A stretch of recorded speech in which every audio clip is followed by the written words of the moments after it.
শ্রীমদ্ ভগবদ গীতায় ষষ্ঠ অধ্যায় ধ্যান যোগ। আমরা 15 নম্বর শ্লোক পর্যন্ত পড়েছি আগে। আজকে আমরা 16 নম্বর শ্লোক থেকে শুরু করব। সঙ্গে শ্রীধর স্বামীর রচিত সুবোধিনী টিকা, সেটির অনুবাদ আমরা পড়ব একসঙ্গে। প্রথমে আমরা মঙ্গলাচরণ রূপে গীতা ধ্যানের একটি শ্লোক পড়ে নিই, তারপরে মূল শ্লোকে ফিরে আসবো।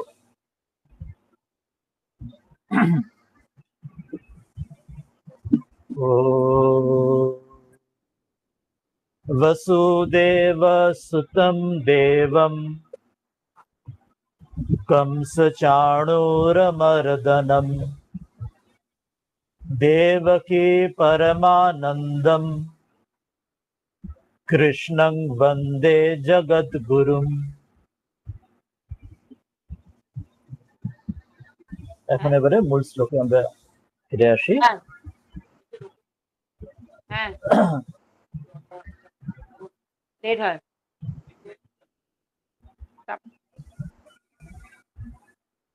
প্রথম 16 নম্বর শ্লোকে ষষ্ঠ অধ্যায় বলছেন যে ध्यान योग के लिए उपयुक्त आहार विहार तथा शयनादि नियम और उनके फल का प्रतिपादन। অর্থাৎ ধ্যান যোগের যে বিস্তীর্ণ বিষয় আমরা আগের দিন পড়েছি, তাতে পতঞ্জলির অষ্টাঙ্গ যোগের সংক্ষিপ্ত কৃষ্ণ বলেছেন অর্জুনকে। সেখানে তার যে ডুজ অ্যান্ড ডোন্টস, যেগুলো করণীয় এবং অকরণীয়, সেই আহার বিহার এবং শয়নাদি বিভিন্ন নিয়ম এবং তার ফলের কথা তিনি 16 নম্বর শ্লোক থেকে তিনি বলবেন।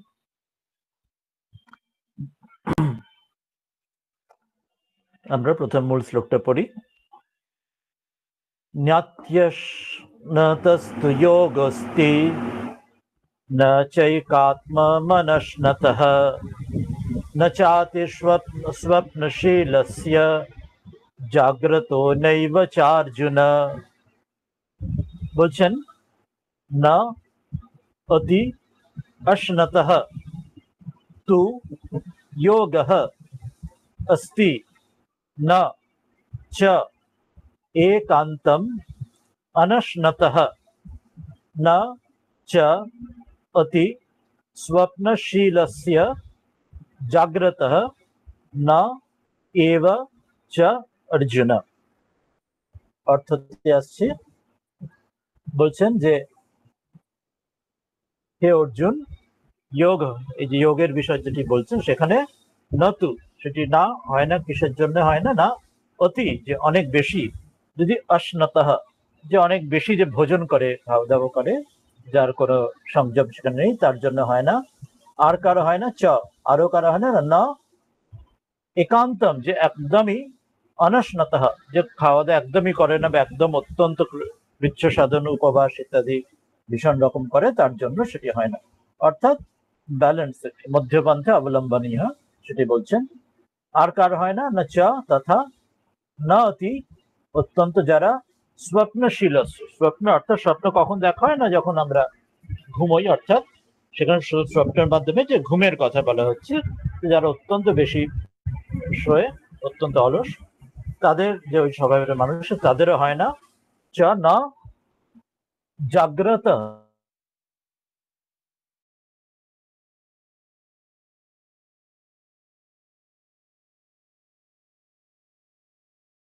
যারা তাও হয় না।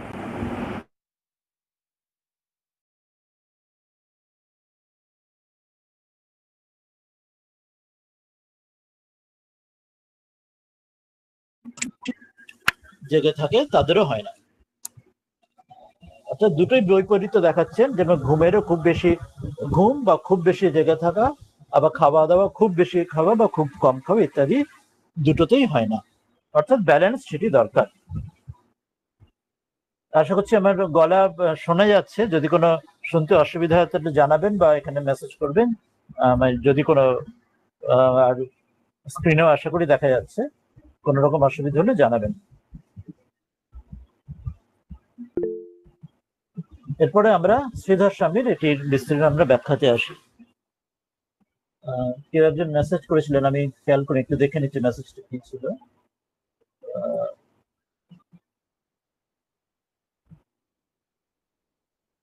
আচ্ছা, সাউন্ড ওকে, ঠিক আছে। আমি এবারে শ্রীধর স্বামী তার ব্যাখ্যাতে চলে আসি। তিনি 16 নম্বর শ্লোকের ব্যাখ্যায় বলছেন, তাহলে এখানে যোগ অভ্যাস নিষ্ঠস্য আহারাদিনি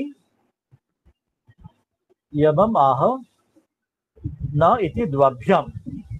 বলছে ন দিয়ে শুরু করে এই যে শ্লোকটি 16 নম্বর, দুটি শ্লোকে অর্থাৎ 16 এবং 17 দুটি শ্লোকের মাধ্যমে যোগ অভ্যাস, এই যোগের যে অভ্যাস যারা করছে সেখানে যারা নিষ্ঠাবান যে সাধক তাদের বিষয় আহার ইত্যাদি, আহার এবং অন্যান্য বিষয় সম্বন্ধে আহারাদি নিয়মম আহ, সেই সংক্রান্ত যে নিয়ম, সেই নিয়মটি এই আহ না ইতি দ্বাভ্যাম, এই দুটি শ্লোকে ন দিয়ে যে শুরু হচ্ছে এই শ্লোকটি 16 এবং 17 দুটি শ্লোকে বিস্তারে বলবেন।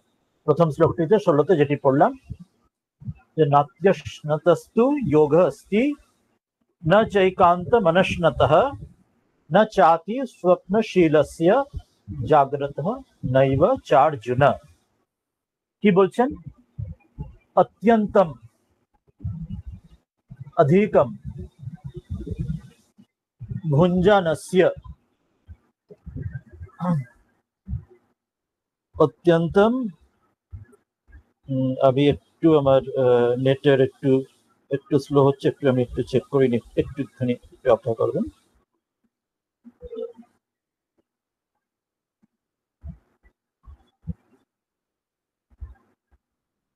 হ্যাঁ, ঠিক আছে। তো বলছেন যে অত্যন্তম অধিকম, যে অত্যন্ত বেশি, অধিকম কি না ভুঞ্জানস্য, অর্থাৎ এখানে যে অর্থ বলছেন যে অনস্নতা যে অর্থ, অর্থাৎ যে অত্যন্ত বেশি ভোজন করে, খাওয়া দাওয়া বেশি করে, খুব বেশি পেটু যাদের ক্ষেত্রে। আর একান্তম, অত্যন্তম, আর একান্ত ভাবে অত্যন্ত, তা বিপরীত অভুঞ্জানস্য, যে একদমই খাওয়া দাওয়া করে, অত্যধিক উপবাস কৃচ্ছতা সাধন করে। এই যে দুটি বৈপরীত্য, দুটি পোলস অ্যাপার্ট, সেই দুটোর ক্ষেত্রেই ওই জন্য বুদ্ধ যেমন বলছেন মধ্যপন্থাহি অবলম্বনীয়, যে ব্যালেন্স প্রয়োজন, যে যোগ সমাধির না ভবতি, অত্যন্ত পেটুকতা যদি থাকে, ইন্টেলিজেন্স অত্যন্ত থাকে, আর বিপরীত যদি অত্যন্ত কৃচ্ছতা সাধন হয়, তাহলে তাদের দুটোতেই সমাধি হতে পারে না, অর্থাৎ যোগ হতে পারে না, যোগ অর্থাৎ সমাধি হতে পারে না। তথা সেরকম আর একটা উদাহরণ, অতি নিদ্রাশীলস্য, অত্যন্ত যে নিদ্রাশীল, অত্যন্ত অলস, অত্যন্ত বেশি ঘুমায় যার। আবার তার বিপরীত অতি জাগ্রত, অত্যধিক জেগে থাকে, খুবই কম ঘুমায়, খুব বেশি সে সময় সে জেগে থাকছে, সেই রকম বৈপরীত্য থাকলে তার ক্ষেত্রেও খুব কম ঘুমলেও এবং খুব বেশি ঘুমলেও সেগুলো ব্যালেন্স না থাকলে তারও যোগ না এব অস্তি, তারও যোগ সিদ্ধ হতে পারে না। অর্থাৎ কোন রকম অধিকন্ত যে তার সেটি ভালো নয়, যে খুব বেশি সেটা কোনো কিছু খুব বাড়াবাড়ি ভালো নয়, সেটি ব্যালেন্স প্রয়োজন। এটির কথা মনে করাচ্ছে 16 নম্বর শ্লোকে এটি হলো। এরপর আমরা 17 নম্বর শ্লোকে আসছি। 17তে বলছেন যে তর্হি কথম ভূতস্য যোগ ভবতি ইতি অত আহ।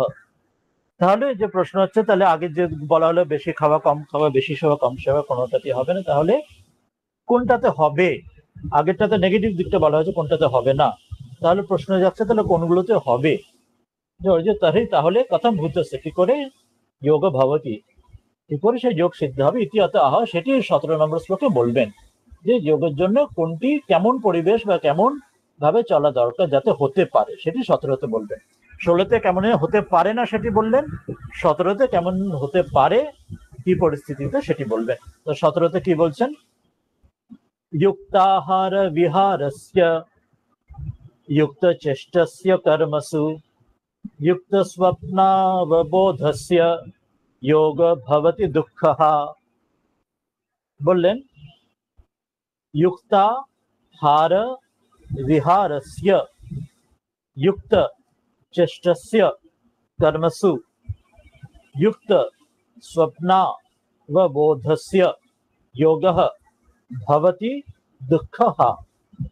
তাহলে এটির অর্থে আসছে যে দুঃখः অর্থাৎ যে দুঃখকে নাশ করে, যে দুঃখকে নাশ করার জন্য সামান্য যোগ, কার জন্য সেই যোগ সফল হয়, সেটা যে যোগ দুঃখকে নাশ করার মতো যে যোগ, কার জন্য সেটি ঠিক ঠিক সফল হতে পারে না, যিনি আগেরটি জেনে বৈপরীত্য যেটি কিছু কিছু হয় না বললেন, এবারে বিপরীতটা বলছেন কার হয়, যুক্ত আহার বিহারস্য, যিনি আহারে খুব বেশি বাড়াবাড়ি কম বা বেশি করে না, বরং যুক্ত আহার অর্থাৎ যথাযোগ্য উপযুক্ত যেটুকু দরকার, যত কমও নয় বেশিও নয়, ব্যালেন্সড ওয়েতে যিনি যোগ্য আহার করে। এবং বিহার, বিহার অর্থাৎ যে জীবনযাপন শৈলী, সে ঘুম হোক অন্যান্য কর্ম হোক, সেখানেও যে ব্যালেন্স করে, ওই জন্য যুক্ত আহার বিহার।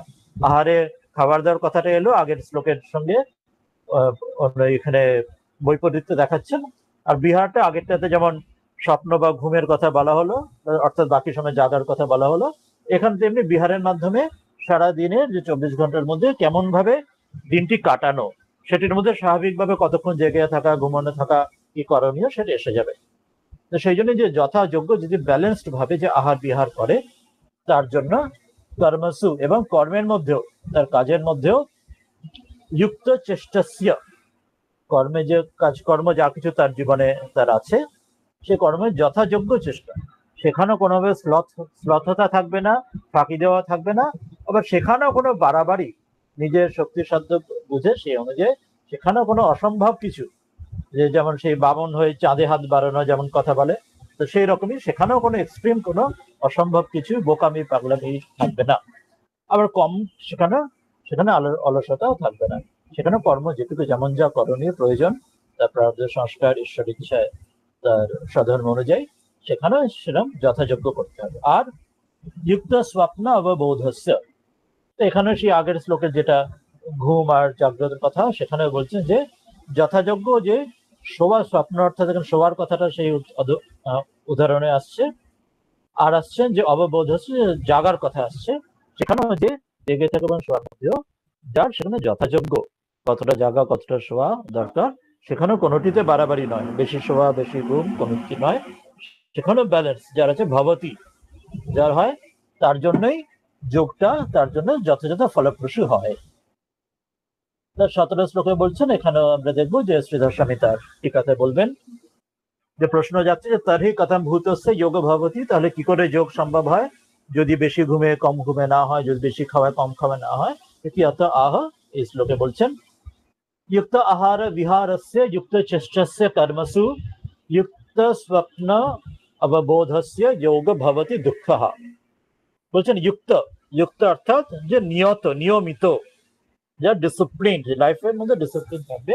কিসের ডিসিপ্লিন থাকবে? নিয়মিত হবে না আহার, যে খাওয়া দাওয়ার ক্ষেত্রে, এবং বিহারস্য, বিহারেও তাই, অর্থাৎ সারাদিনে ঘোরাফেরা সবকিছুর মধ্যেও একটা ডিসিপ্লিন থাকবে, কতটুকু করা, কতটা সময় কাটানো, কতটা গল্প ইত্যাদি, অর্থাৎ সারা দিনের মধ্যে লেজার টাইমে কতটা, কাজের সময় কতটা, সবকিছুর মধ্যে একটা সুন্দর একটা পরিমিতি থাকবে, পরিমিত জীবনযাপন। আর খাওয়া দাওয়ার মধ্যেও তাই। আবার আহার যে বৃহত্তর যে অর্থ হচ্ছে, আহার মানে বৃহত্তর অর্থতে, যেমন শঙ্করাচার্য বলছেন যে আহারের বৃহত্তর অর্থতে যা কিছু আহরণ করা হচ্ছে, অর্থাৎ ইন্দ্রিয় দিয়ে, যে শুধুমাত্র খাওয়া দাওয়া নয়, আমার দেখা শোনা প্রত্যেক জ্ঞানেন্দ্রিয় দিয়ে যা কিছু গ্রহণ করছি, তো সেটার মধ্যেও যখন পরিমিতি থাকবে, যে কতটা দেখা, কতটা কি দেখা, কতটা দেখা, কতটা শোনা, কি দেখা, সেখানেও যখন পরিমিতি থাকবে, আজকের যুগে যেমন সোশ্যাল মিডিয়ার যুগ আছে ইত্যাদি, সেখানে ইন্টারনেট ইত্যাদি, সেখানে যখন সবকিছুর মধ্যে আমাদের ব্যালেন্স থাকবে, প্রত্যেক ইন্দ্রিয়র মাধ্যমে যা কিছু দেখছি শুনছি করছি সেগুলো, আহারটা বৃহত্তর অর্থে সেটাও। সাধারণ অর্থে শুধু খাওয়া দাওয়া, কিন্তু বৃহৎ একটি তাহলে ইন্দ্রিয়র কথা হলো, বৃহত্তর অর্থে কিন্তু আহারটা সবকিছুর মধ্যেই আসবে, সকল ইন্দ্রিয়ের কাজকর্মতেই আসবে। বিহার আসছে যেটি বললাম গতিরিয়াস্য, অর্থাৎ বিহার অর্থাৎ আমার যে ঘোরাফেরা, যে সারাদিনে ঘোরাফেরার মধ্যেও সেখানেও যে ব্যালেন্স থাকবে, কি কতটা কি যাওয়া করা, কি উচিত না উচিত, সেখানেও। কর্মসু অর্থাৎ কার্যেষু যুক্ত, যে কার্য আমরা করছি সারাদিনের মধ্যে, যে যা কর্মের মধ্যে আছে, সে কার্যের মধ্যে যুক্ত, অর্থাৎ সেখানে যুক্ত অর্থাৎ সেখানে নিয়ত এব চেষ্টা যাচ্ছে, সেখানে যে নিয়মিত যে চেষ্টা যে থাকবে, সেখানেও কোনো চেষ্টা শ্লথতা থাকবে না, আবার সেখানে চেষ্টার বাড়াবাড়িও থাকবে না, সেখানেও একটা ব্যালেন্স থাকবে যে কার কি সাধ্য, কি করা উচিত, কি করা অনুচিত, সেই অনুযায়ী যেটা করণীয় সেটা করবে, উচিত ঔচিত্য বোধে করবে, যেটা করণীয় নয় সেটা অনুচিত্ত বোধে সেটি করবে না। এখানে যেটা ব্যালেন্স থাকবে কর্মের ক্ষেত্রেও, তার জীবনে যা কার্য করছে সেখানেও ব্যালেন্স যা থাকবে, ইয়স্য এই চেষ্টা, যুক্ত যুক্ত অর্থাৎ যুক্ত মানে নিয়ত, যে নিয়মিত, কি না স্বপ্ন অববোধ, স্বপ্ন অর্থাৎ এখন নিদ্রার কথা বোঝাচ্ছেন, ঘুমেতেও যা তার কতটা ঘুমোতে হবে সারাদিনের মধ্যে তার অনুযায়ী সেটাও বাড়াবাড়ি হবে না বা খুব কমও হবে না। আবার অববোধ, যে কতটা জেগে থাকা দরকার, কতটা বিশ্রাম অনুযায়ী কতটা বাকি সময় জাগা দরকার, সেখানে খুব বেশি ঘুমিয়ে পড়া নয়, আবার জোর করে খুব বেশি জেগে থাকা নয়, তার মধ্যে ব্যালেন্স। কোনো বিশেষ বিশেষ ক্ষেত্রে, কোনো এমার্জেন্সি কোনো ক্ষেত্রে আমাদের এইসব আহার, নিদ্রা, বিহার, কর্ম, এই স্বপ্ন, জাগরণ ব্যাহত হতে পারে, সেগুলো এমার্জেন্সি বিশেষ বিশেষ ক্ষেত্রে। কিন্তু আদারওয়াইজ যে ন্যাচারাল যে রেগুলার সিস্টেমে, সেখানে কিন্তু একটা যুক্ত বা একটা ব্যালেন্স থাকা দরকার। হঠাৎ রেয়ার কিছু এমার্জেন্সি পড়লে সেখানে কখনো কখনো সেগুলি হয়ে যায়, কম বেশি হতে পারে, কিন্তু সাধারণভাবে জীবনে একটি যেন তার একটি সুন্দর একটি তার ভাব থাকে, সেটি পরিমিতি বোধ থাকে, সেটি বলছেন নিদ্রা জাগরো ইয়স্য, যার এটাও নিয়মিত হয় জাগরণ এবং নিদ্রা, তস্য তারই দুঃখ নির্বর্তক যোগ, যে যোগের দ্বারা দুঃখের নাশ হয়, না হলে সেই যোগের দ্বারা দুঃখের নাশ হবে না, তত দুঃখ আরো বাড়বে বই কমবে না, কারণ সে চিত্তশুদ্ধি হচ্ছে না, সে দুঃখের পারে যেতে পারছে না, সে আরো কর্মের আরো বোঝা, আরো দুষ্কর্মের বোঝা তার মধ্যে চাচ্ছে, আরো চিত্ত অশুদ্ধ হচ্ছে, আরো বন্ধন বাড়ছে। কিন্তু যেই ব্যালেন্স থাকবে তার জন্য দুঃখ দূর করার রূপ যে যোগ ভবতী অর্থাৎ সিদ্ধিয়তি, সিদ্ধ হয়, অন্যদের ক্ষেত্রে সিদ্ধ হয় না, সিদ্ধি লাভ হয় না, অসিদ্ধ হয়ে যায়। এটি 17তে বললেন। এরপরে 18তে আসবেন, চলে গেল, কোথায় গেল, 18, হ্যাঁ 17 অব্দি আমরা করলাম, এবার 18তে আমরা আসছি। 18তে বলছেন, এবার প্রশ্ন যাচ্ছে যে কদা নিষ্পন্ন যোগ পুরুষ ভবতি, যে তখন সেই যে পুরুষের, যিনি যে সাধকের ব্যক্তির, যিনি ব্যালেন্স সবকিছু থাকে যথাযথ হয়, তখন তার এই যোগ কখন সিদ্ধ হয়, কখন সেটি ফলপ্রসূ হয়, সেটি ইতি অপেক্ষায়াম আহ, এই বিষয়ে অপেক্ষা বা এই বিষয়ে প্রশ্ন জাগলে সেখানে তার উত্তর দেবেন 18 নম্বর শ্লোকে। বলবেন ध्यान योग की अंतिम स्थिति को प्राप्त हुए पुरुषों के लक्षण, সেই যে সাধক ব্যক্তি যার ধ্যান যোগের অন্তিম স্থিতি, তিনি যা যুক্ত ভাবে নিয়মিত ভাবে এই যোগের সাধন করে চলেছেন, যার ওই ব্যালেন্স রয়েছে, বাড়াবাড়ি কোনো দিকেই বাড়াবাড়ি নেই, কোনো এক্সট্রিমই নেই, তার কখন সেই ধ্যান যোগ সিদ্ধ হয়, সেটি 18 নম্বরে বলছেন যে यदा विनियतं चित्तम् आत्मन्येवावतिष्ठते निस्पृह सर्वकामेभ्यः युक्त इत्युच्यते तदा, বলছেন यदा विनियतं चित्तम् आत्मनि एव अवतिष्ठते निस्पृहः सर्वकामेभ्यः युक्तः इति उच्यते तदा, कौन इस प्रकार योग के अभ्यास से যে কখন সেটি সিদ্ধ হয়, বলছেন বিনিয়তম, বিনিয়তম মানে নিয়মিত হওয়া, যে অত্যন্ত ভাবে, বিনিয়তম বিশেষ রূপে নিয়মিত হওয়া, হচ্ছে অত্যন্ত বশমে কিয়া হওয়া, যে শুধুমাত্র নিয়মিত নয়, ভীষণভাবে বিশেষভাবে নিয়মিত হয়ে গেছে, যখন আর সেই নাচতে জানলে যে বেচালে পা পড়ে না, এরকম, যে তখন স্বাভাবিক হয়ে যে স্থিতিটি ন্যাচারাল স্পন্টেনিয়াস হয়ে গেছে, তখন আর জোর করে করতে হচ্ছে না, বাই উইল বাই কম্পালশন করতে হচ্ছে না, স্বাভাবিকভাবে সেটি যোগটা সিদ্ধ হচ্ছে, যখন আর সে স্বাভাবিকভাবে যুক্ত নিয়মিত হচ্ছে, যখন এমন স্থিতি হয়ে যাচ্ছে, চিত্ত করতে করতে করতে করতে অভ্যাসের বসে চিত্ত, यदा যে কালবে, যে সময় করতে করতে, যখন আত্মনি, আত্মনি অর্থাৎ পরমাত্মায়, এব হি ভালোভাবে নিশ্চিত ভাবে, অবতিষ্ঠতে এমন যোগের প্র্যাকটিস এমন করতে করতে করতে করতে যেন নিয়মিত ভাবে সেটা স্থির ভাবে নিজ আত্মায় পরমাত্মা ঈশ্বরে ইষ্টতে ভালিভাবে স্থির হয়ে গেছে, যখন আর সেখান থেকে আর মন আর সেখানে বিচলিত আর ভাবে আর হচ্ছে না, ওই যে আগে অন্যান্য যে বিচলিতের কারণ যেগুলো বলা হলো হচ্ছে না, তখন খুব স্বাভাবিকভাবে মনটা এখন সেই যোগের সেই পথে তার লক্ষ্যে স্থির হচ্ছে। তদা সেই কালে সেই সময় সর্ব কামেভ্য সম্পূর্ণ যে কামনা সব ভোগ থেকে নিস্পৃহ স্পৃহা রহিত পুরুষ যে সাধকের সকল ভোগের কামনা থেকে দূর হয়ে গিয়ে তখন আর সেই কোনোভাবে বিচলিত হয় না মন, সেই রকম চিত্তশুদ্ধি যখন সেই রকম আসছে তখন সে যোগ যুক্ত, যখন সে ঠিক ঠিক যোগযুক্ত হচ্ছে ইতি উচ্চতে এমন বলা হয়। যখন মন একদম স্থির হয়ে যাচ্ছে সেখানে তখন সকল কামনা থেকে দূর হয়ে তখন সে ঠিক ঠিক যোগযুক্ত হচ্ছে, সাধনা করতে করতে করতে অভ্যাসের বসে শেষে সেটি এমন হচ্ছে। এটি তিনি 18 নম্বর শ্লোকে সেখানে বলছেন। শ্রীদর্শন এখানে ব্যাখ্যায় আসবেন যে কদা নিষ্পন্ন যোগ পুরুষ ভবতি, যে কখন যোগ নিষ্পন্ন হয় মানে সিদ্ধ কখন হয় এই পুরুষের সাধকের ব্যক্তির, ইতি অপেক্ষায় মা হয় এই সম্বন্ধে অপেক্ষা করলে বা প্রশ্ন জাগলে সেটির উত্তর দিচ্ছেন 18 নম্বর শ্লোকে। যদা বিনিয়তম চিত্তম আত্মন্যেবাবতিষ্ঠতে নিষ্প্রিয় সর্বকামেভ্য যুক্ত ইত্যুচ্যতে তদা। বলছেন বিনিয়তম, বিনিয়তম বিশেষ রূপে বিশেষেণ নিরুদ্ধম, যে নিয়মিত হচ্ছে, যে একদম যে সংযম সম্পূর্ণ হচ্ছে সেটি বিশেষ রূপে, ওই জন্য বিশেষ করে বলা হচ্ছে যে আর সেখান থেকে আর বেচাল হচ্ছে না, সেই রকম যখন হচ্ছে সচ্চিত্তম আত্মনি এব, যে নিরুদ্ধম কোথায় হচ্ছে না, যে এই যে চিত্তেতে, যে সেটি আত্মাতে নিজ চিত্তে আত্মায় পরমাত্মা যদা নিশ্চলম তিষ্ঠতি, অর্থাৎ নিজ যে আত্মা স্বরূপে যখন মন নিশ্চল রূপে মানে তিষ্ঠতি বা কোনো থাকছে, সেখান থেকে বিচ্যুত হচ্ছে না কোনোভাবে, সেই যে ভাব যে আত্মাতে নিশ্চল হয়ে থাকছে, সেই রকম যে পরিস্থিতি যখন হবে, এবং তার ফলে কি হবে যে কিঞ্চ বিন্দু মাত্র সর্ব কামেভ্য সকল যে কামনা বাসনা ভোগ্য বস্তু থেকে ঐহিকম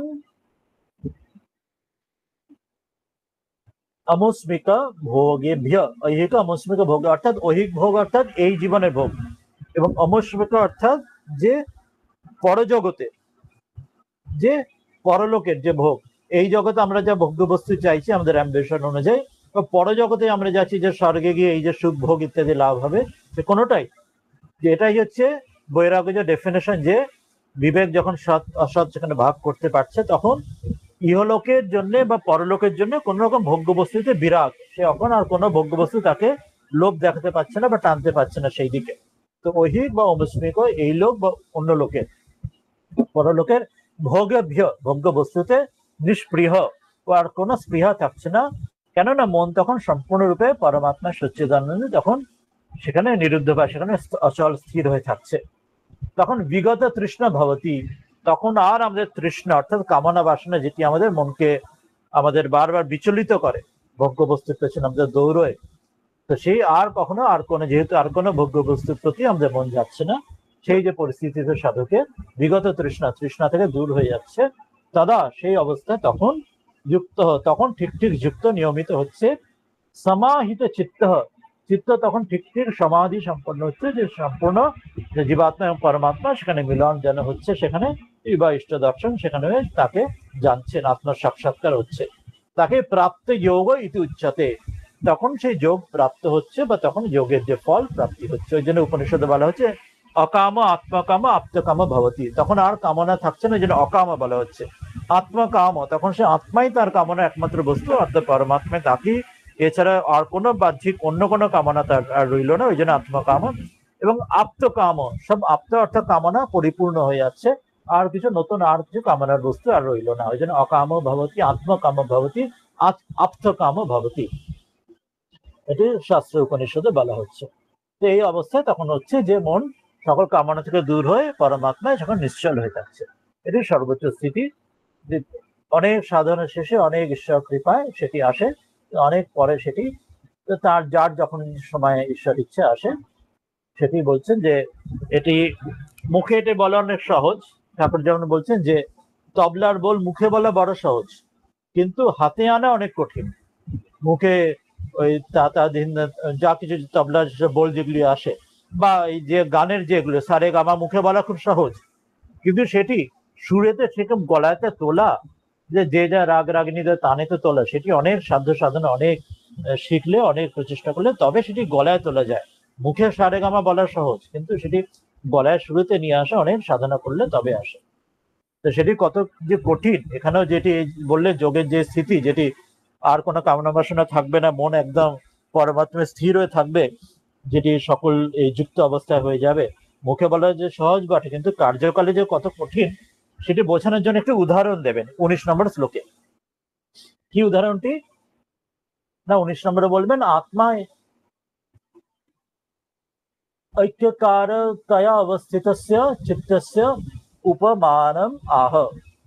যে আত্মার যে ঐক্যকারতয়া অবস্থিত, যে আত্মা যে ওই একাকার রূপে যে পরমাত্মার সঙ্গে বিলীন হয়ে যোগ, জীবাত্মা পরমাত্মা এক হয়ে যে থাকে, এই যে অবস্থিত হয়, চিত্ত যে ওই রকম ভাবে থাকে, তার যে উপমান, তার একটা উপমা উদাহরণ দেবেন, যে এর মুখে বলা সহজ, কিন্তু এটা উদাহরণ দিলে বোঝা যাবে সেটি কতটা কঠিন। সেটা একটু উদাহরণ আসবেন, সেটি 19 নম্বর শ্লোকে উদাহরণটি দেবেন। 19 নম্বর শ্লোকে দেবেন উদাহরণটি। কি উদাহরণ? না दीप के दृष्टांत से योगी के चित्त का स्थिति का वर्णन। दीप, प्रदीप, যেমন একটি যে আমরা যে প্রদীপ জ্বালাই দীপাবলিতে, যেমন যে প্রদীপ জ্বালা মোমবাতি বা যে কোনো আমরা যেটি প্রদীপের শিখা যেমন হয়, তার উদাহরণের দ্বারা যোগীর চিত্তের স্থিতির উদাহরণ বর্ণনটা দেবেন উপমা দিয়ে। কি শ্লোকটি বলবেন? यथा दीप निवातस्थ नेंगते सोपमा स्मृता योगिन यत चित्तस्य युञ्जत योगमात्मनः।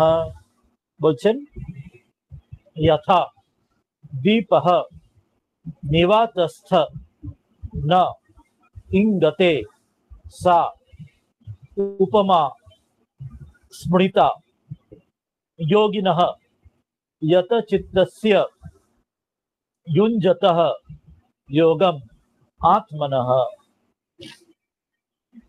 বলছেন যে যথা, অর্থাৎ যেরকম উদাহরণ দিচ্ছেন, যেমন নিবাতস্থ, নিবাতস্থ মানে বাত নেই, অর্থাৎ যেখানে বায়ু নেই, অর্থাৎ বায়ু নেই মানে হাওয়া বইছে না, বায়ু নেই মানে সম্পূর্ণ ভ্যাকিউম নয়।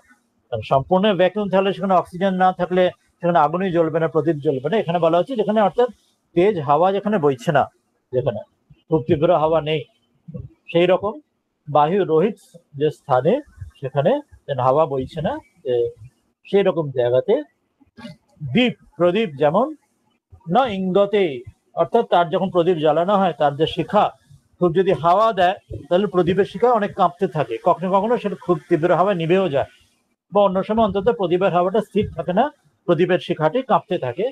কিন্তু যদি তেমন হাওয়া না বয় তাহলে প্রদীপের শিখা স্থির থাকে, সম্পূর্ণভাবে সোজা হয়ে তার শিখাটি উপরের দিকে সম্পূর্ণ ওঠে, তো কোনো কাঁপে না।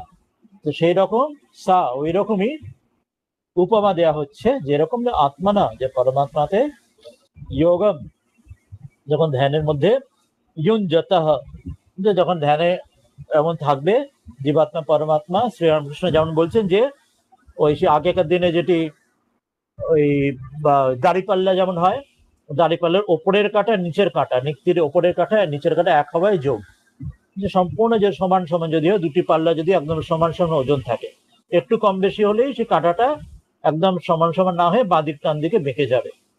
সেই রকম এখানে বলছেন যে যখন একদম সমান সমান যেন আত্মা এবং পরমাত্মা যখন সেই ধ্যানে যখন সেটি একজন এক হয়ে থাকবে,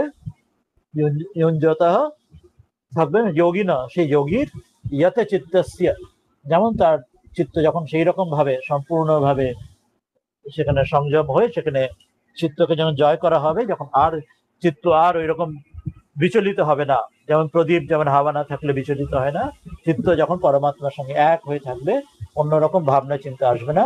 স্মৃতা, তাকেই স্মৃতা অর্থাৎ তাকে বলা হয়েছে, সেই সময় এমন যোগীকেই বলা হয়েছে, উদাহরণ দেওয়া হয়েছে, তিনি হচ্ছেন ঠিক ঠিক যোগসিদ্ধ হয়েছে। যেমন প্রদীপের শিখা যেমন কাঁদবে না, সেই যোগীরও যেমন তার মন যখন নিবাত নিষ্কম্প হবে, তার ইষ্ট পরমাত্মা থেকে বিন্দু মাত্র সেখানে সরবে না, তখন তিনি সমাধিবান হয়েছেন।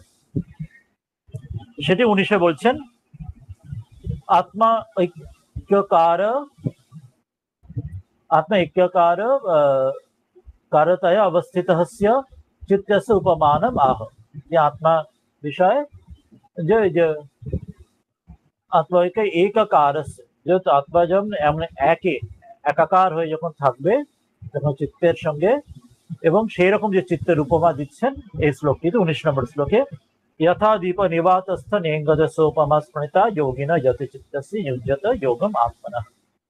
কি বলছেন না, বাত শূন্য যখন হাওয়া বইবে না, জোরে হাওয়া দেবে না, সেই রকম যে দেশে সেরকম স্থানে স্থিত থাকলে, যেমন দীপ প্রদীপ যেমন যথা না ইঙ্গতে, প্রদীপের শিখা যেমন হাওয়া না থাকলে, জোর হাওয়া না বইলে যেমন কাঁপে না, একদম সোজা হয়ে শিখা থাকে না, বিচলিত কোনো বিচলিত হয় না, সা উপমা দৃষ্টান্ত সেই রকম উপমা দেওয়া হচ্ছে।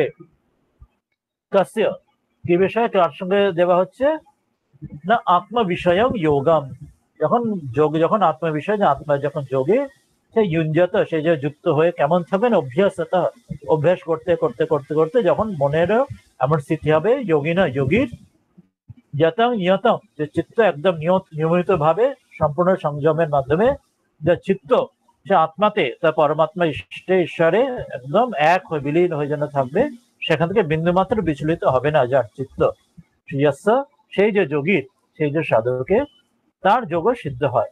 তস্য নিষ্কম্পতয়া, যার বিন্দুমাত্র যেন কম্পন বা অবিচল থাকছে, বিন্দুমাত্র কম্পিত হচ্ছে না, প্রকাশকতয়া সেই রকম যে প্রকাশক থাকছে এবং প্রকাশও থাকছে, যেমন নিভেও যাবে না, কাব্যও না আবার নিভেও যাবে না, প্রকাশ অর্থাৎ সেখানে চিত্ত বিক্ষেপ হবে না, আবার সেখানে সেটা ভুলেও যাবে না, সেটা কিন্তু নিদ্রার মতো নয়, নিদ্রার সময় ঘুমিয়ে থাকলে সেখানেও তো একদম কোন রকম চিত্ত বিক্ষেপ হচ্ছে না, কিন্তু সেখানেও কোনো প্রকাশ রয়েছে না, সেখানে অজ্ঞান রয়েছে, এখানে কিন্তু প্রকাশ রয়েছে।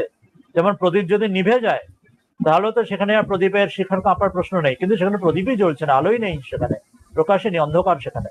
সেই জন্য বলছে নিষ্কম্প হতে হবে, আবার প্রকাশও থাকতে হবে, যে আলোতে আবহাওয়াতে নিভে গেল যে প্রকাশ রইল না, সেটাও হবে না, প্রকাশ থাকবে, সে তার সেই আত্মবিস্মরণ হবে না, সে ভুলে যাবে না, ঈশ্বরকে চিন্তা থেকে ভুলে যাবে না, বিস্মরণ হবে না ঈশ্বর বা ইষ্ট চিন্তা, সেখানে সেটা আত্ম সাক্ষাৎকারে তাকে সম্পূর্ণভাবে কনসিয়াস ফুললি কনসিয়াস থাকবে, সেখানে এটা ঘুমের স্টেট নয়, সেটির সঙ্গে বোঝানোর সঙ্গে বলছেন যে অজ্ঞানের স্টেট না, জ্ঞানের স্টেট এটি।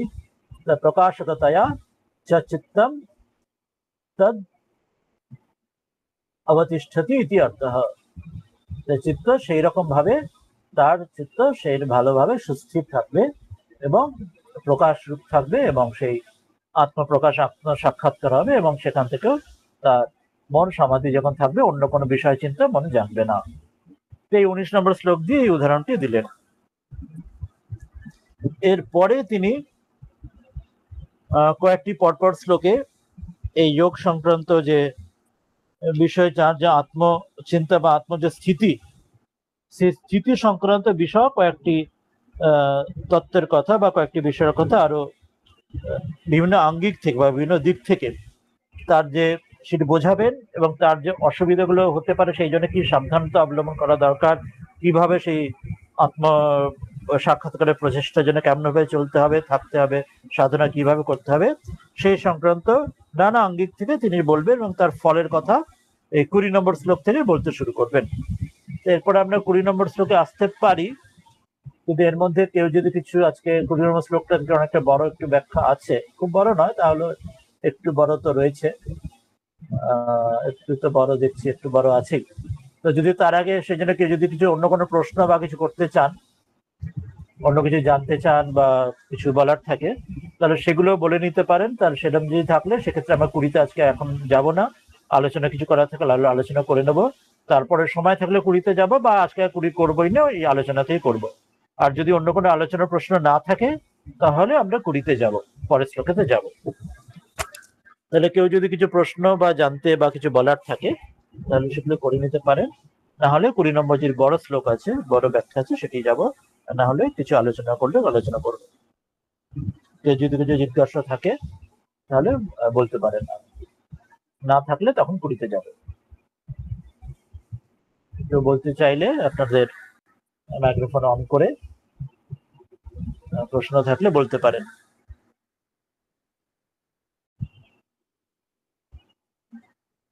ঠিক আছে, তাহলে এই বিষয়ে এই মুহূর্তে প্রশ্ন নেই, তাহলে আমরা 20তে তাহলে এখন পরের শ্লোকটি যাচ্ছি।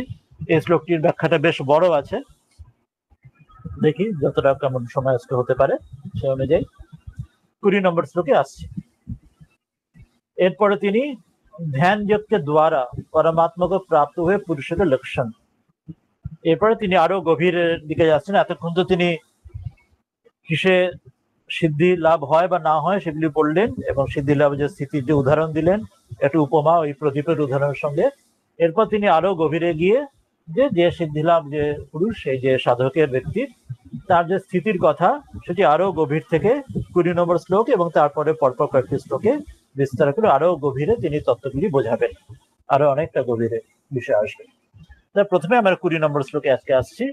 বলছেন এখানে, यत्र उपरमते चित्तम निरुद्धम योग सेवया यत्र चैवात्मनात्मानं पश्यन्नात्मनि तुष्यति। বলছেন यत्र उपरमते चित्तम निरुद्धम योग सेवया यत्र च एव आत्मना आत्मानं पश्यन् आत्मनि तुष्यति। তাহলে বলছেন এবার যে হে অর্জুন, যে যোগ সেবায়া, এই যে মূল শ্লোকে যে যোগ সেবায়া এলো, যে যোগে নিরুদ্ধম যোগ সেবায়া, বলছেন যে যোগের সেবার দ্বারা, যোগের সেবার দ্বারা মানে অর্থাৎ যোগের অভ্যাসের দ্বারা, যোগকে অভ্যাস, যোগের অভ্যাসের দ্বারা নিরুদ্ধম, যখন চিত্ত নিরুদ্ধ হচ্ছে, অনেক দীর্ঘকাল অভ্যাস করতে করতে যথাযথভাবে করতে করতে যখন চিত্ত শেষে নিরুদ্ধ হবে, চিত্তম নিরুদ্ধম চিত্তম যত্র, যখন হবে, যে অবস্থায় হবে, এবং উপরামতে অর্থাৎ উপরাম হয়ে যায়, অর্থাৎ যখন আর কোনো বিষয় চিন্তা সেখানে উঠছে না, যাচ্ছে না, সেই যে স্থিতি যখন আসছে, চ আর কি বলছেন যে অবস্থায়, যত্র যে অবস্থায় এই পরমাত্মা ধ্যান করতে করতে চিত্তশুদ্ধির দ্বারা,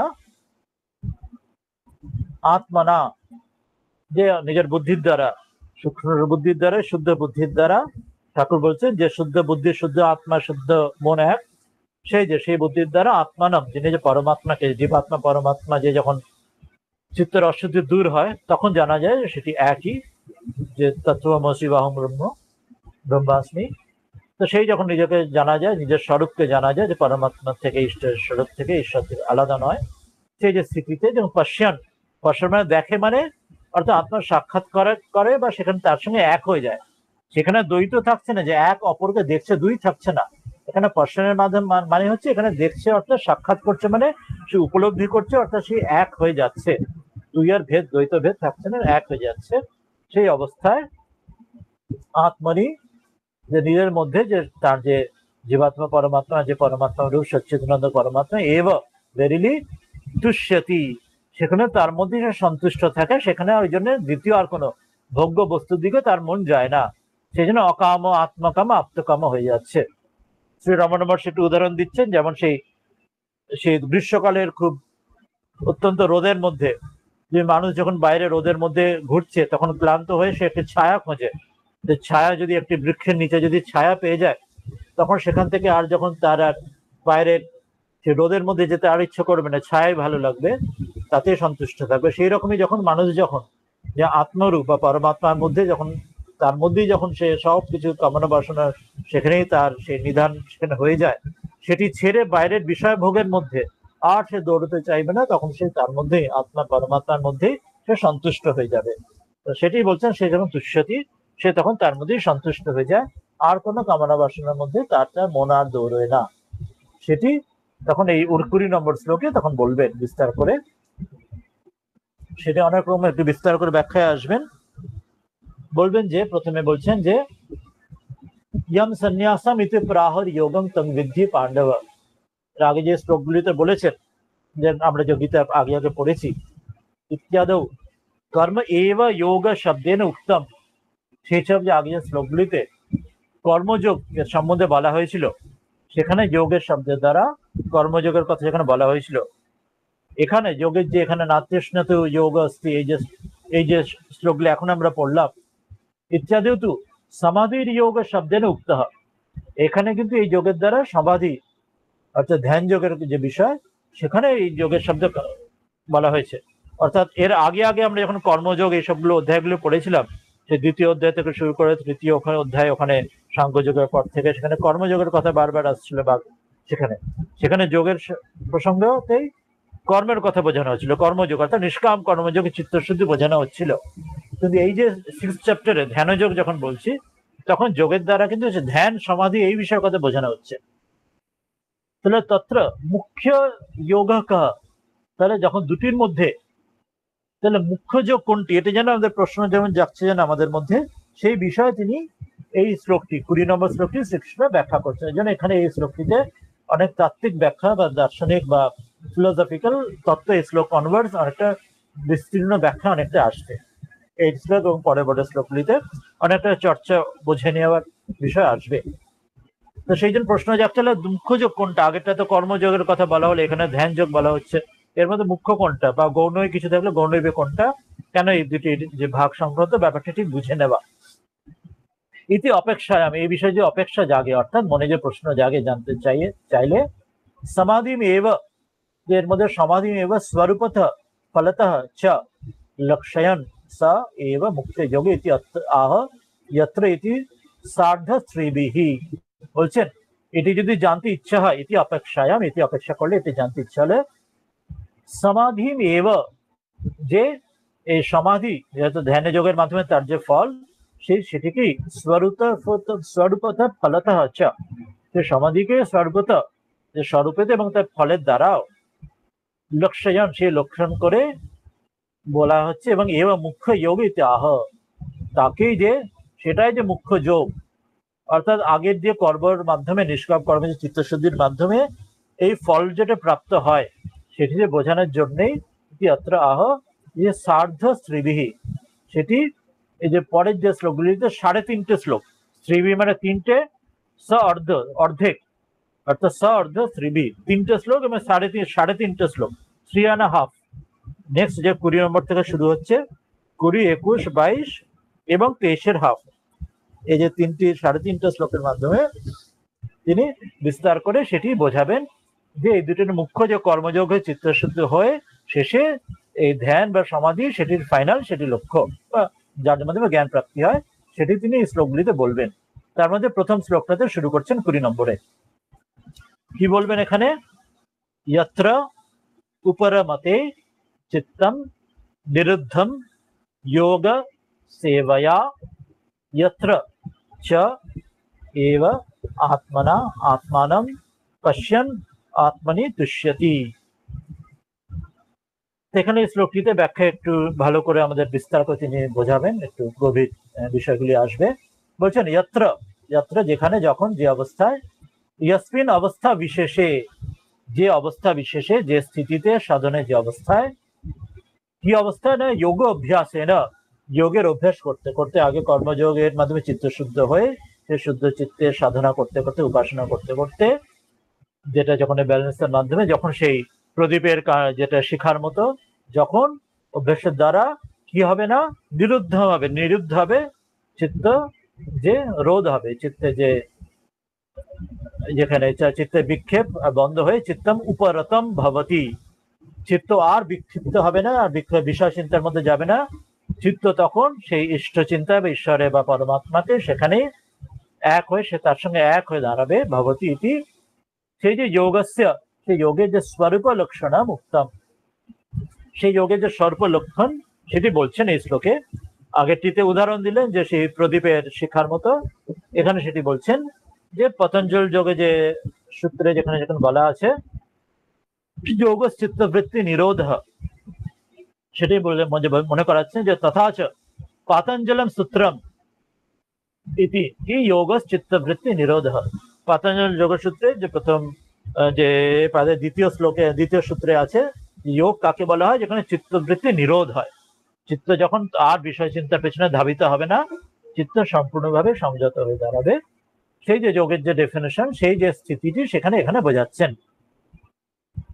সেটি বোঝাতে গিয়ে বলবেন এবার কিরকম সেটি না, ইষ্ট প্রাপ্তির লক্ষণেন, ইষ্ট যখন প্রাপ্ত হচ্ছেন, ইষ্ট প্রাপ্তির ফলে লক্ষণের দ্বারা ফলেন, সেই ফলের দ্বারা তমেব লক্ষ্যয়তি যত্র চ, যে ইষ্টকে ফলপ্রাপ্তি, ইষ্টকে পাওয়ার মধ্য দিয়ে যে চিত্ত যখন একদম নিরুদ্ধ হচ্ছে, সেই লক্ষণের দ্বারা যত্র চ ইয়স্মিন অবস্থা বিশেষে, সেই যে অবস্থা যখন চিত্ত সম্পূর্ণভাবে নিরুদ্ধ হয়ে যাচ্ছে ইষ্টপ্রাপ্তির দ্বারা, সে পরমাত্মার সঙ্গে এক হয়ে সেটি জানার দ্বারা, সেটি তাকে জ্ঞান হলে বা সেই সাক্ষাৎ হলে, সেই অবস্থাতে বিশেষে, সেই অবস্থায় আত্মনা, তার মনের যে আমাদের চিত্তে যে শুদ্ধেন মনসা, যে মন যখন শুদ্ধ, আত্মা যখন শুদ্ধ মন শুদ্ধ বুদ্ধি, তার দ্বারা শুদ্ধ আত্মা দর্শন হচ্ছে, সেই অবস্থায় আত্মানাম এব পশ্যতি, সে শুদ্ধ মনের দ্বারা যে নিজে আত্মা নিজেকেই, অর্থাৎ নিজে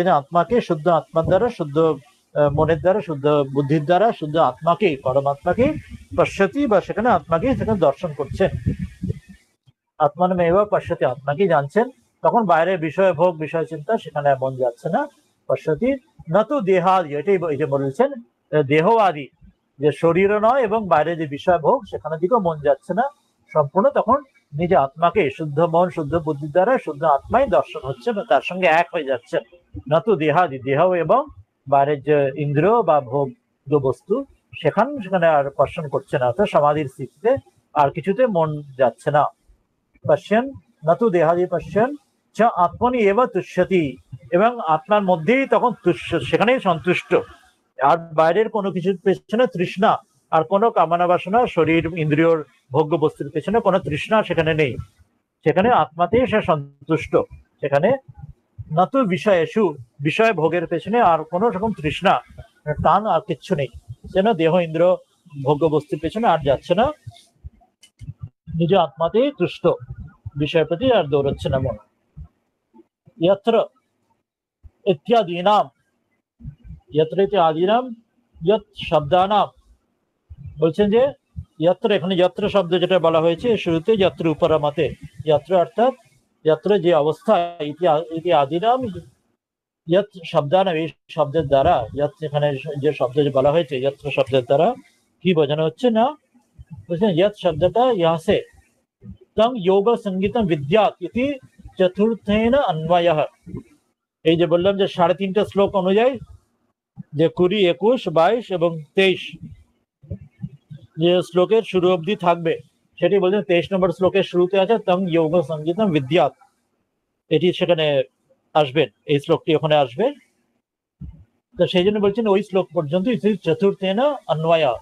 তাই যত্র বলছেন, যত্র শব্দের, যত শব্দের সঙ্গে এই যে এই শ্লোক থেকে 20 নম্বর শ্লোক থেকে যে পরে যে প্রারম্ভ সে যে 23 নম্বর শ্লোকের যে শ্লোকের যে সেখানে যে তং যোগ সঙ্গীতম বিদ্যাৎ, এই শ্লোক বাক্য যারা আসবে তার সঙ্গে সম্বন্ধ আসবে, অর্থাৎ যত্র দিয়ে বোঝাবেন যে যখন যে অবস্থাতে করে করে প্রত্যেক শ্লোকে, যে 20-তে, 21-এ, 22-এ এবং 23-এর শুরুতে, 3.5টে শ্লোকের শুরুতে প্রত্যেকটাতেই যত্র দিয়ে বোঝাতে চাইবেন যে যে অবস্থাতে আসে সেই অবস্থাতে তখন তাকে যোগ রূপে সংজ্ঞা দিয়ে তাকে যোগ বোঝানো হয়, সেই স্থিতিতে সে যুক্ত বলা হয়, সেই স্থিতিতে সে যোগী বা ঠিক সমাধির মুখ্য যোগের স্থিতিতে আসে। এটি 20 নম্বর, এটি বললেন। এরপরে 21-এ আসবেন, সেটি আরো বলবেন, 22-এ আসবেন, 23-এর শুরুতেও আসবেন। তো এখনো আসবে, আজকে তো আর অল্প সময় রয়েছে, 10 মিনিট রয়েছে। আজকে মনে হয় আর 21 যাবার হয়তো দরকার নেই, 20টাই অনেকটা আমরা পড়লাম। এই 10 মিনিটে যদি কারো কোনো আলোচনার প্রশ্ন বা জিজ্ঞাসা বা কমেন্ট সাজেশন ইত্যাদি থাকে সেটা করতে পারেন, না হলে আমরা 21 ভাববো, কিন্তু এখন যেরকম চাইবেন, কেউ কিছু বলতে চাইলে বলতে পারেন আগে, না হলে আমরা পরেরটা ভাববো, না হলে আজকে ছেড়ে দেবো, পরেরটা 21 যাবো না। কেউ কিছু জানতে বলতে চান? 21টা অনেকটা থাকবে, বেশ অনেকটাই আছে। কি আর কেউ কিছু বলবেন না কি? আমি তাহলে 10 মিনিটে 21 নম্বরটা করে নেব।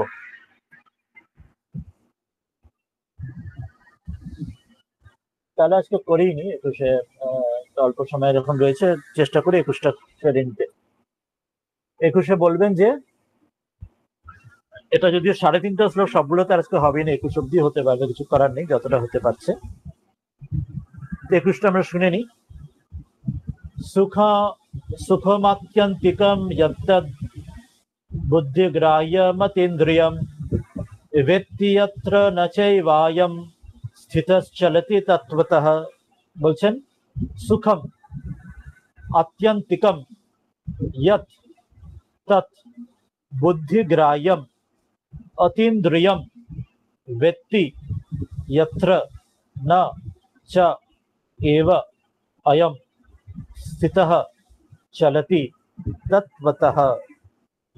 অর্থ আসছেন 21-এ, যে অতীন্দ্রিয়ম, যে ইন্দ্রিয়ের পারে, তার আগের শ্লোকে বলা হয় যে তখন আর দেহ ইন্দ্রিয় ভোগ্য বস্তুতে আর মন যায় না, ইন্দ্রিয় যায় না, তাহলে সেই ইন্দ্রিয়ের পারে কখন সেখানে কার সঙ্গে তখন তাহলে তখন স্থিতিটি আসে, সেটা বুদ্ধি গ্রাহ্যম, ইন্দ্রিয়ের পারে শুধুমাত্র শুদ্ধ সূক্ষ্ম বুদ্ধির দ্বারা যে পরমাত্মার সঙ্গে তখন ইয়ৎ আত্যন্তিকম, যে অনন্ত, যেটি অত্যন্ত, যে ব্রহ্মানন্দে, যে সেই যে সুখ, সেই যে সুখম আনন্দ, যেটি বিষয়ানন্দ নয়, ভজনানন্দ নয়, ব্রহ্মানন্দ, সেই যে তত্র, সেই যে তার যে সেই যে অবস্থা, সেই অবস্থায় ব্যক্তি কি অনুভব করে, সেখানে সেই অবস্থা অত্যন্ত যে সুখ, সে ব্রহ্মানন্দের সুখ সে পায়, এবং যত্র, সেই অবস্থায় স্থিত হয় অয়ম, অয়ম মানে সেই যে যোগী, তিনি তত্ত্বতঃ, সে তত্ত্বের দ্বারা পরমাত্মার স্বরূপের সঙ্গে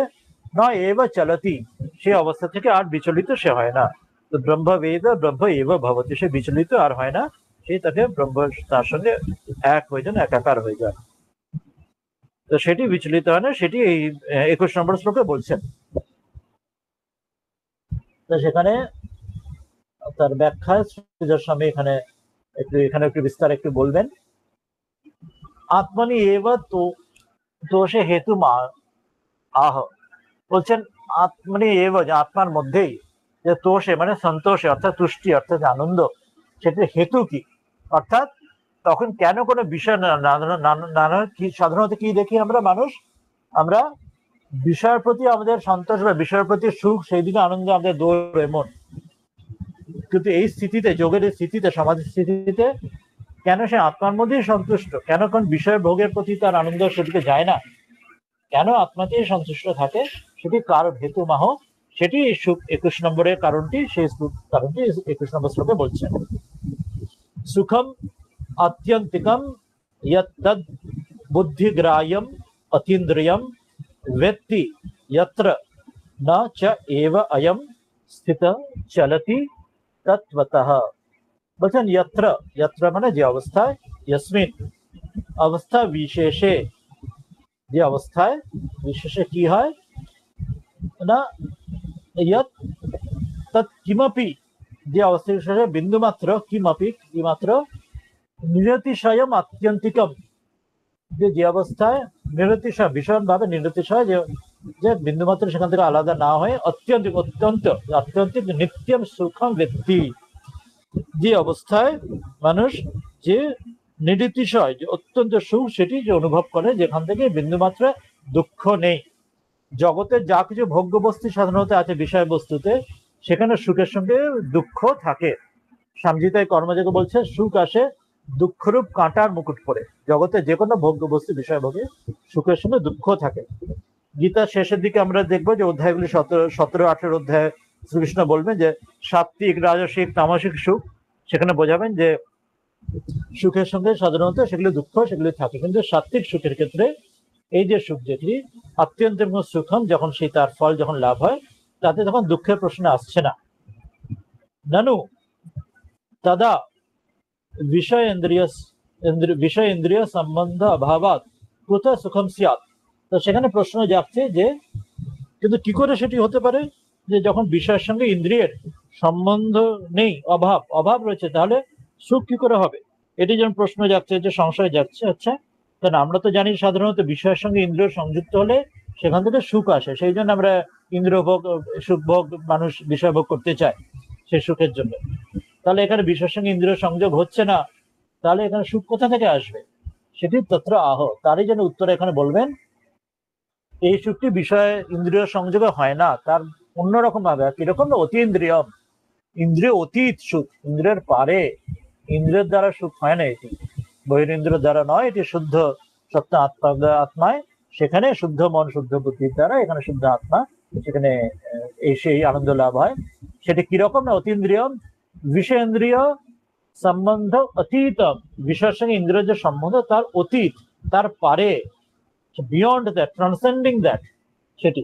এটা কিরকম না, কেবলম বুদ্ধিয়া এব আত্মা কারতয়া, যে বুদ্ধি দ্বারা, কিরকম বুদ্ধি দ্বারা না, আত্মাকার বুদ্ধি, যে বুদ্ধি, যে শুদ্ধ মন শুদ্ধ আত্মা শুদ্ধ বুদ্ধি এক, যে বুদ্ধি তখন আত্মাকার, অর্থাৎ সেই বুদ্ধি আর তখন বিভিন্ন শরীর ইন্দ্রিয় বা বিষয় ভোগের সঙ্গে তার সঙ্গে বুদ্ধি দৌড়য় না বা সেদিকে ধাবমান হয় না। সে বুদ্ধি যেন আত্মাকারতা হয়, সেই বুদ্ধি যেন আত্মার সঙ্গে, যে বুদ্ধির দ্বারা সেরকম বুদ্ধি যেন এক হয়ে যায়, আত্মাকার হওয়া যে বুদ্ধি, আত্মার সঙ্গে এক হওয়া যে বুদ্ধি, সেই বুদ্ধি দ্বারা, সেই বুদ্ধির দ্বারা তাই গ্রাহ্যম, সেই বুদ্ধির দ্বারাই সে গ্রহণ করার যোগ্য। সেটি ইন্দ্রিয়র দ্বারা বুদ্ধি সেই যোগ্য নয়, সেটি ইন্দ্রিয়ের পারে, বিষয় ইন্দ্রিয় সংযোগ হয় না, বরং যে বুদ্ধি আত্মার সঙ্গে এক হয়ে দাঁড়ায়, সেই বুদ্ধির দ্বারা, আত্মা ইন্দ্রিয়ের অতীত, সেই বুদ্ধির দ্বারা এই আনন্দটাই সুখ পাওয়া যায়। অতঃ এব চ, সেই জন্য এব চ যত্র, সেই অবস্থায়, যে অবস্থায়, যত্র স্থিত, সেই অবস্থায় স্থিতি যখন থাকে, যখন মন যখন আত্মার সঙ্গে সে এক হয়ে থাকে, সংস্তত্বত, সেই আত্মতত্ত্বের সঙ্গে সম্যক রূপে বিচলে যখন সে আত্মতত্ত্বে স্থিত থাকে, তখন আত্মস্বরূপ নাইব চলতি, তখন আত্মস্বরূপ থেকে বিন্দু মাত্র সে চলিত বা সেখান থেকে স্খলিত বা সেখান থেকে সরে যায় না। তখন আত্মস্বরূপ থেকে, তখন সেই আত্মা সেই আনন্দ যখন পায়, বুদ্ধির ইন্দ্রিয়র পারে, যখন আত্মা শুদ্ধ মন শুদ্ধ বুদ্ধি শুদ্ধ আত্মা এক হয়ে দাঁড়ায়, তখন আত্মস্বরূপ থেকে মন আর বিষয়ের দিকে আর সে দৌড়য় না, তখন ওখানেই এক হয়ে থাকে। যেমন সে বললাম, ঠাকুর বলছেন, রমণ মহর্ষি যেন উদাহরণ দিচ্ছেন, সেই গরম গ্রীষ্মের যখন দাবদাহতে, যেমন সেই গাছের বৃক্ষের ছায়ার নিচে যখন মানুষ থাকতে পারে, তখন সেই আর দ্বিতীয়বার সেই বাইরে রোদেতে যেতে তার মন চায় না। সেই রকম তার মন যখন এক হয়ে সেই ইষ্টের সঙ্গে বা ঈশ্বরের সঙ্গে পরমাত্মার সঙ্গে এক হয়ে দাঁড়ায়, তখন মন সেখান থেকে আত্মাস্বরূপ স্বস্বরূপ স্বরূপ ঈশ্বরের স্বরূপ থেকে আর বিষয় ভোগের দিকে আর দৌড়য় না। এটি 21 নম্বর শ্লোকে তিনি বললেন। আমরা তাহলে আজকে এটা দিয়ে এখানে শেষ করব। 21 নম্বর শ্লোক দিয়ে অনেকটা আজকে শ্লোক করা হলো, আর অল্প আর তো সময় শেষ হয়ে গেল। তাহলে কেউ যদি আরো কিছু বলতে জানতে প্রশ্ন করতে চান করে নিতে পারেন, নাহলে আমরা গীতা শেষের গীতা ধ্যানের শ্লোকটি করে শেষ করব। কেউ কিছু বলতে জানতে চাইবেন?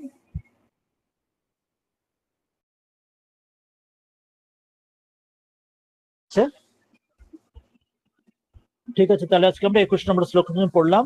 এই বিষয়টি তাহলে 20, 21, 22 এবং 23 অর্ধেক পর্যন্ত চলবে। হ্যাঁ বলুন, কেউ হাত তুলেছেন, বলুন।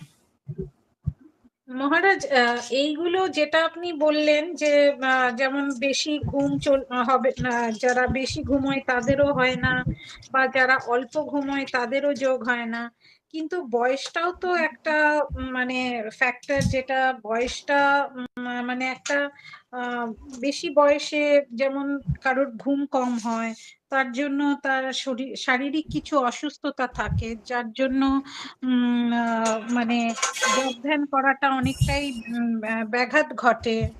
তো সেইগুলো তো আছে তার মধ্যে, মানে ধরুন তার হয়তো সে চেষ্টা করছে, কিন্তু তার কিছু এইসব প্রবলেম রয়েছে। তো সেইগুলো তো এক একটা ফ্যাক্টর যে আমাদের কেন যোগ ধ্যান হয় না ঠিক মতো। অবশ্যই, সেই জন্যই বলা হচ্ছে এটি যে রাজযোগের পথ, ধ্যান যোগের যে পথটি, এটি কঠিন পথ। এটা সেই জন্য খুব কন্ট্রোলড অ্যাটমসফিয়ার ছাড়া এটা অধিকাংশ ক্ষেত্রে সেটা অনেক মানুষই সেটা সম্ভব হয় না। বয়স একটা ফ্যাক্টর আছে, অসুস্থতা ফ্যাক্টর আছে, এবং ওইরকম কন্ট্রোল অ্যাটমসফিয়ার চাই, যেখানে কাজকর্ম যেখানে যা যে পরিস্থিতিতে রয়েছে সেখানে কোনো এক্সট্রিম থাকবে না। সে এনভায়রনমেন্ট, ক্লাইমেট এবং এই খাওয়া দাওয়া শুরু করে কাজেরও অত্যন্ত যে চাপ প্রচন্ড, সে কাজকর্ম টেনশন ইত্যাদি লাইফস্টাইল যদি হয় সেখানে হবে না খাওয়া দাওয়ার মতো, সেখানে অন্যান্য সমস্যা টেনশন ইত্যাদি থাকবে না। সেখানে অনেক কন্ট্রোল অ্যাটমসফিয়ার চাই। সেই জন্য রাজযোগের ধ্যান যোগের পথটি সহজ নয়। এটা আইডিয়াল অ্যাটমসফিয়ার বলা হচ্ছে। ওই জন্য অধিকাংশ ক্ষেত্রে বর্তমানকালে বর্তমান যুগে অধিকাংশ মানুষই সেটি করে উঠতে পারেন না, সম্ভব হয় না। এটা তো সত্যি কথা, এটা সম্ভব হয় না অনেক ক্ষেত্রেই। খুব কম মানুষই সেটি এমন যোগ্যতায় পৌঁছতে পারবেন, তার আইডিয়াল যে যোগ্যতা সম্পূর্ণ হতে পারবেন। ওই জন্য অধিকাংশ ক্ষেত্রেই যে এই জন্য শ্রীরামকৃষ্ণ বলছেন যে ভক্তিযোগী যুগ ধর্ম, এই যুগের জন্য ওই কর্মযোগের মাধ্যমে নিষ্কাম কর্মযোগ করে চিত্তশুদ্ধির সঙ্গে ভক্তিযোগের দ্বারা, ভক্তির দ্বারা যে ঈশ্বরে সেটি সমর্পণ করে, যেটি পরে ভক্তিযোগ গীতাতে শ্রীকৃষ্ণ পরে বলবেন, 12 চ্যাপ্টারে পরে আসবেন, যে আরো বিস্তার করে অন্যান্য জায়গাতেও আসছেন, যে ভক্তির মাধ্যমে সেখানে তাকে কর্মফল সমর্পণ করে সেটি অধিকাংশ অধিকারীর ক্ষেত্রে, অধিকাংশ অধিকারীর ক্ষেত্রে ওটাই সম্ভব। অল্প কর্মযোগের মাধ্যমে নিষ্কাম কর্ম, সেটাও যে খুব কর্মযোগের যে খুব কর্মের তীব্রতা, সেটাও অধিকাংশ ক্ষেত্রে সম্ভব হয় না। অল্প যেমন যা কর্মজীবনে আসে সেটির মাধ্যমে করে চিত্তশুদ্ধি হয়ে ভক্তিযোগটাই ম্যাক্সিমাম ক্ষেত্রে বেশিরভাগ অধিকারী সম্ভব হয়। এই রাজযোগের পথ কিন্তু অধিকাংশ মানুষই প্র্যাকটিক্যালি হয়ে ওঠে না।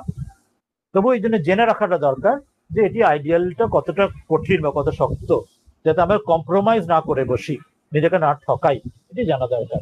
যে থিওরিটিক্যাল এটি কতটা কঠিন, আমি কোন জায়গায় আছি এটি জানি আমরা বুঝতে পারি, আমি কত দূর সেখান থেকে দূরে আদর্শ থেকে, এটি জন্য বুঝি। জ্ঞান যোগ সেখানে প্র্যাকটিক্যালি যে যথাযথভাবেও সেখানে অনেক কঠিন। সেখানে সব 4টি যোগ তো আছে বটেই, কিন্তু প্র্যাকটিক্যালি এই যুগের ক্ষেত্রে কর্মের মাধ্যমে, শিবজ্ঞানের জীবসেবার মাধ্যমে এবং ভক্তিযোগ, যে নারদীয় ভক্তিযোগ যুগ ধর্মে, এটাই কিন্তু অধিকাংশ অধিকারীর ক্ষেত্রে এটাই সম্ভব। রাজযোগ ধ্যান যোগ কিন্তু অধিকাংশ ক্ষেত্রে কঠিন।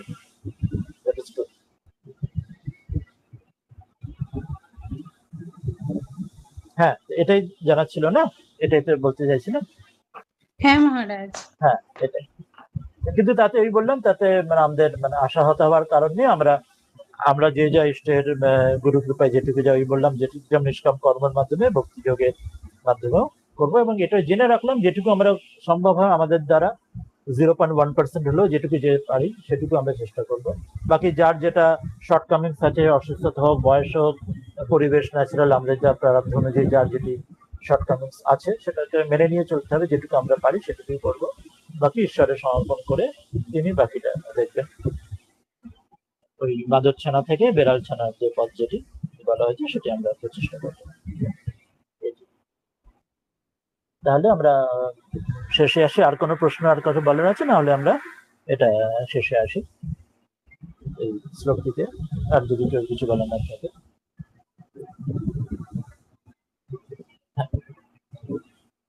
ও মূকং করোতি বাচালম পঙ্গুম লঙ্ঘয়তে গিরিম यत्कृपातमहं वन्दे परमानन्दमाधवम्।